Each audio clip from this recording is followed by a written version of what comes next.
ایک وقت کی بات ہے، ہندوستان کے ایک بڑے شہر میں شہزاد نام کا ایک بادشاہ رہتا تھا۔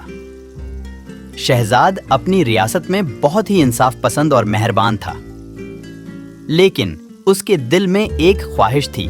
اس کا خواب تھا کہ وہ ایک جادوئی پری کو دیکھے اور اس سے ملے۔ ایک دن ایک فقیر اس کے محل کے باہر آتا ہے اور بادشاہ کے سامنے اپنے ہاتھ پھیلاتا ہے۔ فقیر کے پاس ایک پرانا نقشہ ہوتا ہے جو ایک چھپے ہوئے خزانے کا راستہ بتاتا ہے۔ فقیر بادشاہ کو بتاتا ہے کہ اگر وہ اس کے ساتھ چلے تو وہ پری تک پہنچ سکتے ہیں۔ بادشاہ اپنے ساتھ کچھ سپاہیوں کو لے کر فقیر کے ساتھ نکل پڑتا ہے۔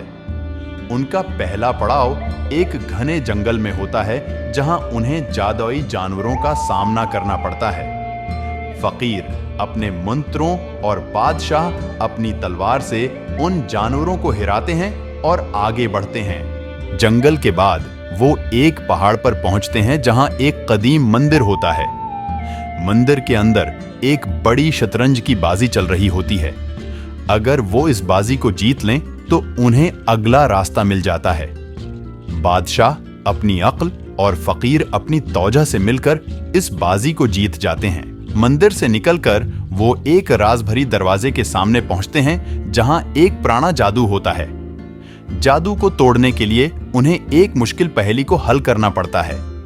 فقیر اور بادشاہ مل کر اس پہیلی کو حل کرتے ہیں اور دروازہ کھل جاتا ہے۔